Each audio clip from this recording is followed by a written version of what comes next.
session is a continuation of part 1.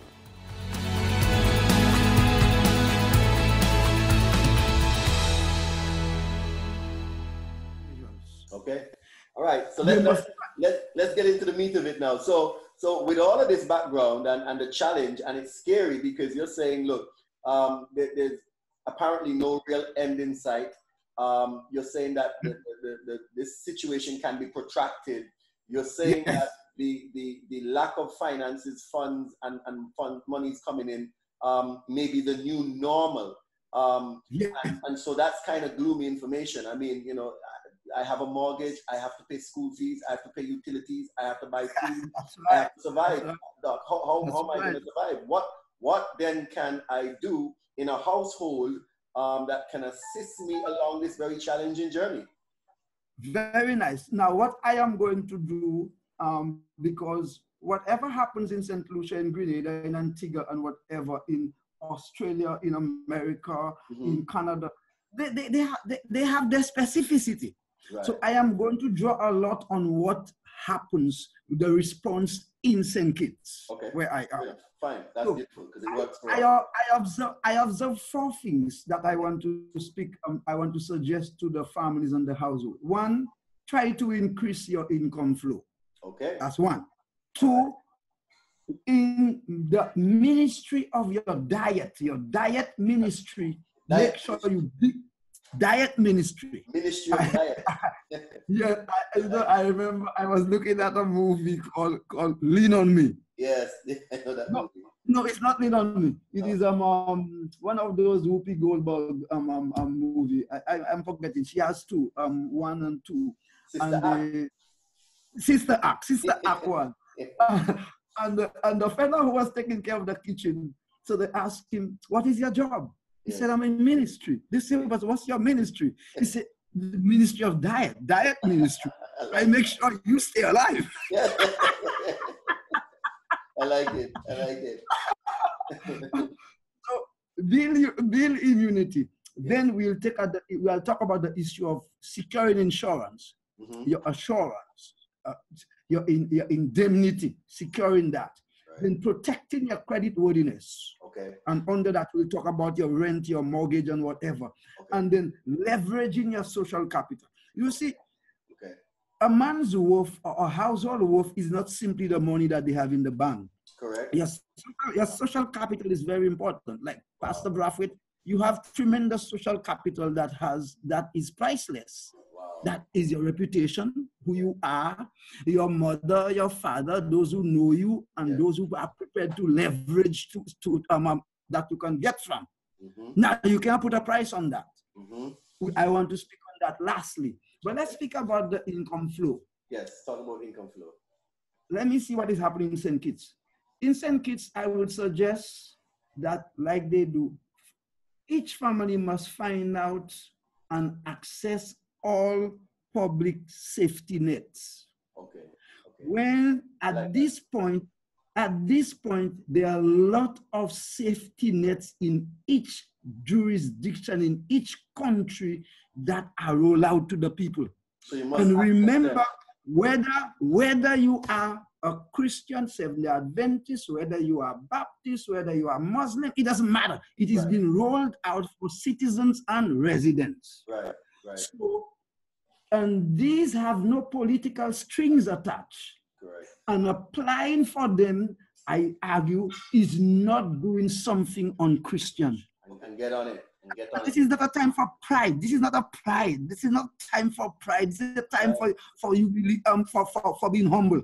That's right. Forget about who Peter was, who Brathwaite was, because this pandemic does not know class. It does not respect education. It doesn't respect color. That's right. It is going to, if God does not put a check, it's going to bankrupt all of us. Everybody. Correct. The other thing that they did, small farmers and backyard farmers, they have special incentive. You can get money, you can get seeds, you can get whatever, so you can begin. If, for example, you were a small farmer and you were supplying to the restaurants and to the hotels and supermarkets, and some of these things are disrupted, they give you some incentive for that. Okay. So small farmers in the church and in other endeavors, they must look into that. Then there is tax deferment.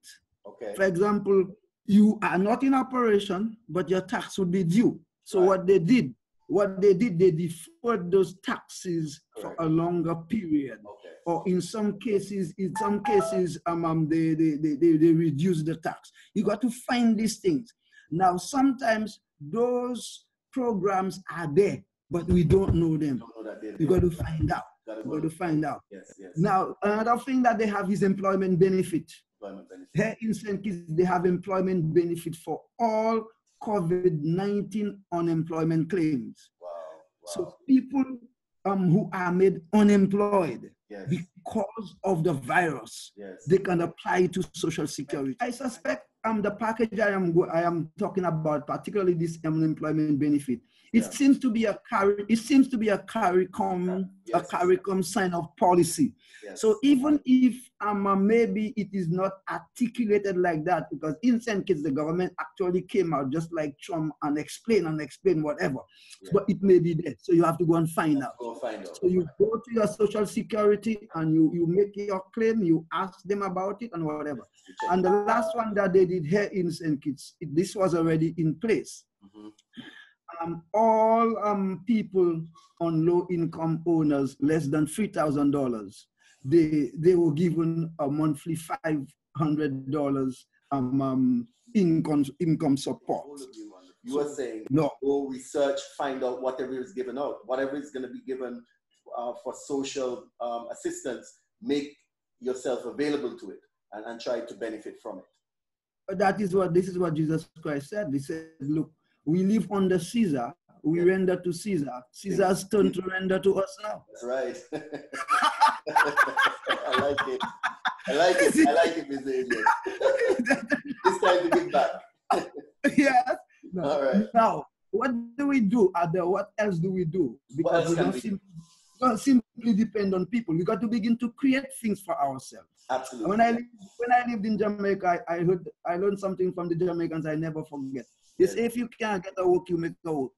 Because a number of us and a number of families have skills. They have a lot of skills. For example, if you look at the things that are in demand under this lockdown, people are looking for things to protect themselves. Yes. They're looking for things to entertain themselves. Yes. And they're looking to connect. Yes. They're looking to make sure that they feed themselves. So you have a lot of options. Maybe once you can protect yourself and you can work, there's a demand. What about packaged food? Yes. You can think of developing packaged food and delivery food. That's a big thing. Right. Delivery food. Yes. Delivery food. What about a number of people have become health conscious? Yes. They are health conscious. They want the foods that is going to protect them. Immune system. Exactly. Yeah. So what about you can introduce that product? So look, not simply food. People may be delivering, but you can deliver foods that are in high demand because you are delivering foods that build people's immune system. Yes. You can't go wrong. Beautiful. Now, a lot of people are working at home now. People are working at home. They cannot go out. So a lot of opportunities are created there. A number of us, for example, a small business, a micro business, a medium-sized business, they can't afford an accountant. They can't pay an accountant. They can't pay a bookkeeper. Right. In fact, what I used to organize people here in St. Kitts to do, I would train them. And for example, you have one fella who goes to, say, he goes to 8 or so or 6 small businesses. Yes. He collects their receipt, he does, and he do the accounting for them. He do the bookkeeping for them. Wow. He might charge them at the end of the month $500. Yes. But because he has 10 of them, he's making $5,000. There you go. So while you stay inside, that's why many people right now inside, they are doing courses. Yes. They are doing courses at home. This is the time now you can take advantage of that. Yeah. Link up with them by phone, link up with them by WhatsApp, and begin to do the bookkeeping for them, do the accounting for them. So that's very important. Wow. Cleaning service is very important too. You need people to do that, particularly people who can use they use this. They are highly hygienic. They use sanitize, or they're doing very, very important. Yeah. So that is very, very good. And at this time too, although our countries are small, it's not as the demand for that would not be as high as in the UK, Canada, North America. But counseling, a lot of people are hurting. Coaching, a lot of people are hurting. Because, Pastor, see what happened.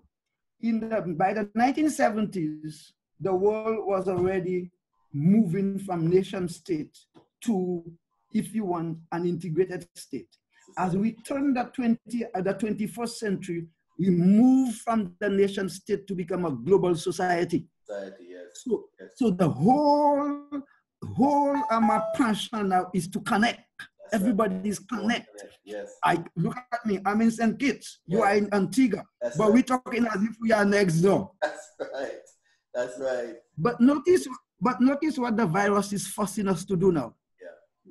We were connecting. It is telling us isolate. Yes. Now the world is suffering. Groups are suffering from prolonged isolation. That's true. We need a solid counseling. We need people to talk. This is a way online. Yeah, and you can make that. We need to connect online and bring that. Both is a ministry and it's a product. It's a business and it's a ministry. That's correct. Wow, that's a lot of food for thought right there, Adrian, brother Adrian. Because listen, man, I mean, these are areas that people may never have thought about, and as you said, yes. People have skills that they never considered would be useful. But here we are, the whole environment has changed. What we knew. I mean, in economics, they talk about things being equal. They talk about ceteris paribus, But we find ourselves in an out of equilibrium kind of situation, if you want to put it that way. Yes. And people are finding new and brand new opportunities to be able to sustain themselves. So, really, really powerful discussion. I want to talk on insurance. All right. So people have insurance policies, Doc. They are in danger of lapsing if they're not aware of what can be done to help, and people are just thinking, I can't afford to pay, I'm going to lose all of my investment. What advice do you have for them? Normally, insurance, banking, and by when we say banking here, we're really talking about credit. Whenever you deal with insurance or intermediaries, whenever there is a disruption, in fact, your banker, your insurer, or your carrier always say to you, whenever you have a problem, come and talk to me. Right. That's what they say. Isn't it? Yes, true. So we must remember that. Yes. Whenever you have a difficulty, the first thing you do is talk to your creditor, call your banker, call your insurer, call your landlord to discuss the situation and find solutions. Right. Let me emphasize that. By now, from the time that you were sent home, from the time you were sent home from the hotel, from the time that they closed and they did not know when they were going to reopen, call your banker, call your insurer, call your landlord to discuss the situation and find solutions. Okay. Now, I cannot overemphasize that. I want you to emphasize that when you go to your congregation. That's important. Yes, call, make contact, discuss. Because remember, in all those intermediaries, what they sell, we normally say they sell coverage. There's nothing like coverage. Okay. They don't sell no coverage. They sell solutions. Okay, gotcha. They sell solutions. Yeah, absolutely. A hurricane passes and it mash up my house, or it will mash up my house. When that happens, I'll need a solution. I'm paying you a premium to give me a solution. Right, to solve my problem. When I cannot pay, I need to come to you for you to tell me. And what some of the fellas are doing here, what they do, they offer. They either bundle the premiums, or they offer them a menu of premium payment options. Okay.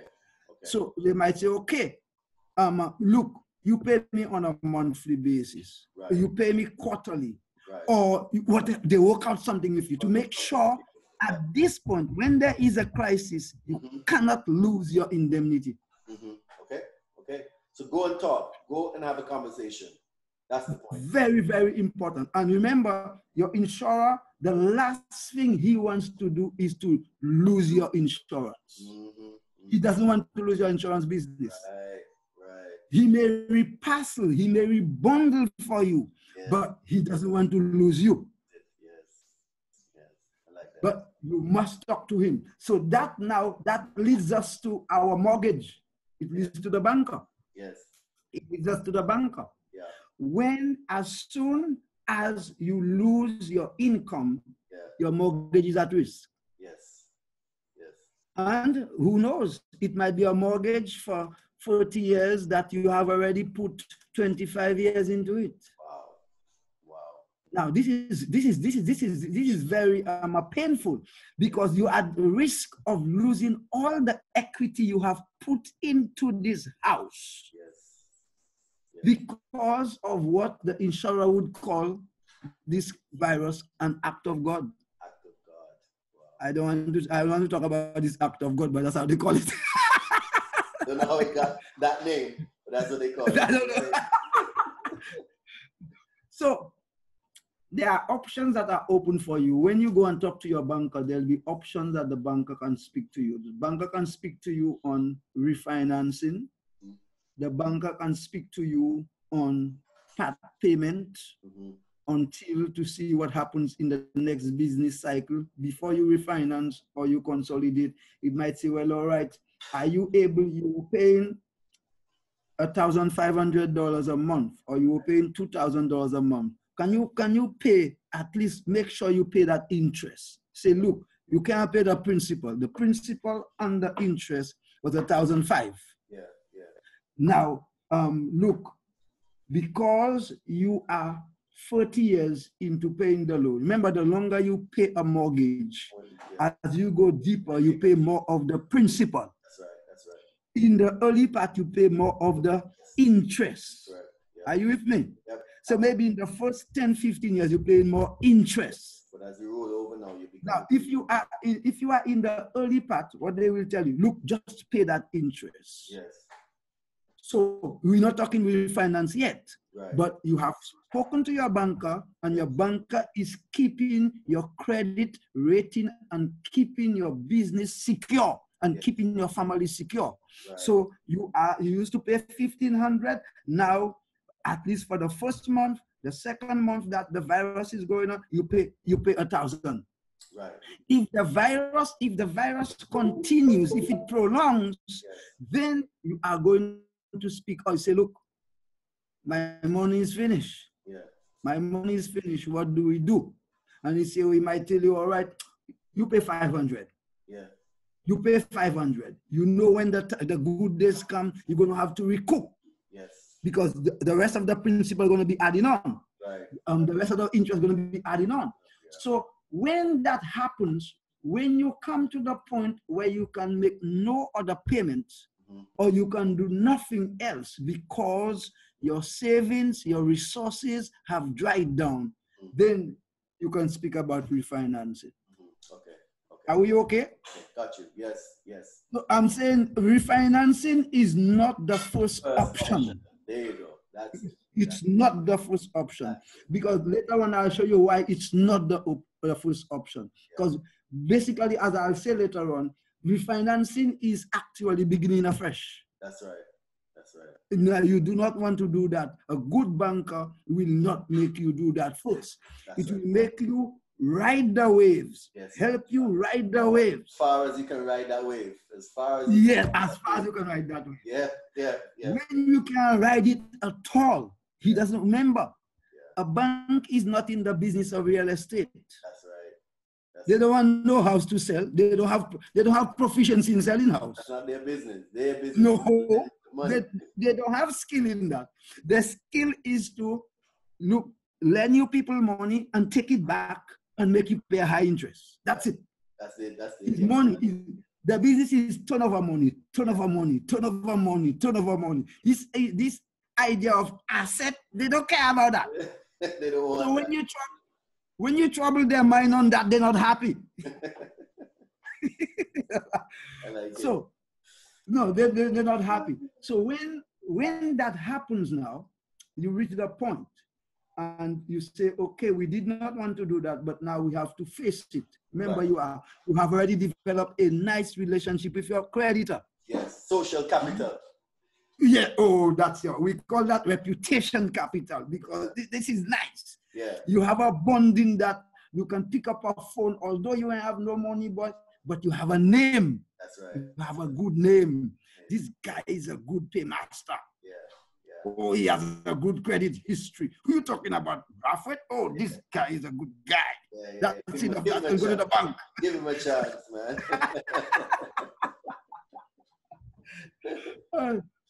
Now, so if you refinance, what are you really doing? You are taking out a new loan to pay off you're paying off the first loan, and you are to pay the one outstanding, and you're taking a new loan. And you know the implication of that. So you see, for example, over time, as I said, if you have a 30 or 20 or 25-year mortgage, the more you go into the mortgage, which is called the length of the mortgage, is called the tenor. The tenor. So it means that you begin to own more and more and more of the property. So for example, after 5 years, you own very little of the property. After 10 years, you begin to own a little more. After 20 years, you really own it now. Oh, you really own it, yeah. Right. You have 5 years to go. This thing is almost yours. Yes, sir. Yes, sir. And then the time is coming now. You're just about going to get back your paper. Yeah. Now, maybe you are there. You may in just a year, 2 years, 5 years. You don't want a headache for you and your family. No. So you don't want to restart. No, so that is why before you do that, you want to explore all the other options, whether it means getting some funds from your sister, from your brother, from your children to pay on it, than to refinance. Right. Because if you refinance, you would be actually forget about pay off that original loan and begin the loan afresh. Right. And meaning that all the nice equity that you had already built up. Yeah, you lose it all. Painful. Wow. That's solid advice, Doc. I think that, that piece of advice is so critical, because some people may not know that, they may not understand the implications. A banker might come and tell you, well, you have to refinance in these early days. And you think, okay, well, maybe I can manage, and you don't realize that you kind of throwing away all of your equity. And so, as you said, refinancing is your last resort after you've explored every single available option. That's your last resort. So that's a really powerful point, very critical point. Really. Yes. And while I am on that, let me just emphasize. In fact, if the bank you'll come to refinance, then if you have a good relationship with your banker, you must try to press home at least your advantage. You might say, what advantage I have? You have advantage, man. You have social capital, man. You have a good relationship with the man. Now, what you want to do, you want to make sure he does two things for you. You want either for you to get from him a more affordable monthly repayment, or you want a lower interest rate. Okay. You must have either one of these two, or you don't refinance. Okay. Let me emphasize that. Again. Make it plain. Very, very important. Take your time. One, you and your banker did everything in your power not to throw the equity you have in that mortgage. Right. So in other words, refinancing was a last option. Because the COVID-19 pandemic prolonged and the business disruption prolonged, the economy went into recession and everybody is crying. Now the banker wants business, so he wants you, he doesn't want to lose you. Because he himself is in trouble. He himself is in trouble. Because remember, a bank, to every deposit a bank takes from you. Yes. Technically, it's a loan. If you give a bank $1,000 or $5,000 or $100,000, you go and deposit that. Technically, it's a loan to the bank. The bank is taking it, saying you can come for it anytime, particularly if it's a savings deposit. If it's a savings deposit, you can come for it anytime, but when you come, I will give you the 1 or 2% interest I promise you, plus I will give you your $100,000. I will guarantee you get that. Now, they take that money and they lend it to Peter. So which means, in a sense, your money is not there. Right. It is in Peter's hand. Right. Peter has it. So if it goes bananas in Peter's hand, if it is delinquent in Peter's hand, the bank is in trouble. They lose on Peter, and when you come back for your original money, they have to give it to you. Right. So which means that the bank does not want to lose, and the bank don't want to lose a good business client. Right. So because you know all of that, you say, okay, I'm pressing home my advantage now. I want to be able to pay a more affordable monthly payment, right, mortgage payment. Yeah. And or I want that new mortgage you will give me at a lower interest. Okay. Now the interest is called the price of the loan. That's the price. Interest is called the price. If, for example, you had a mortgage of 8% and you get a mortgage of the new mortgage at 4% or 5%, you know what happened? At 4%, you have 4 percentage points savings you're going to make. That might boil down to, say, you might have been paying $2,000 a month. You might end up, you are paying $2,000 or $2,200. Mm-hmm. It means if it's $2,000, look, it means that you have $500 you have saved. Right. Because you were paying $2,500. Right. So it means, therefore, you can actually use that because you have a lower interest. You can use that to build your savings. Okay. Okay. But you do not take a refinance where the mortgage, where the payment is the same, where the payment can never be the same. The repayment can be the same. But what you really want to go after, a lower interest. I just want to say at this point, thank you. And until next time, we're going to sign off for now. And Mr. Adrian, thank you so very much for giving us some of your time and your expertise. I know you're an extremely busy man, even in these times of lockdown and isolation. But you have really given us a lot of food for thought and have been extremely helpful to us. And so we say thank you. And we will be back in touch with you. All right.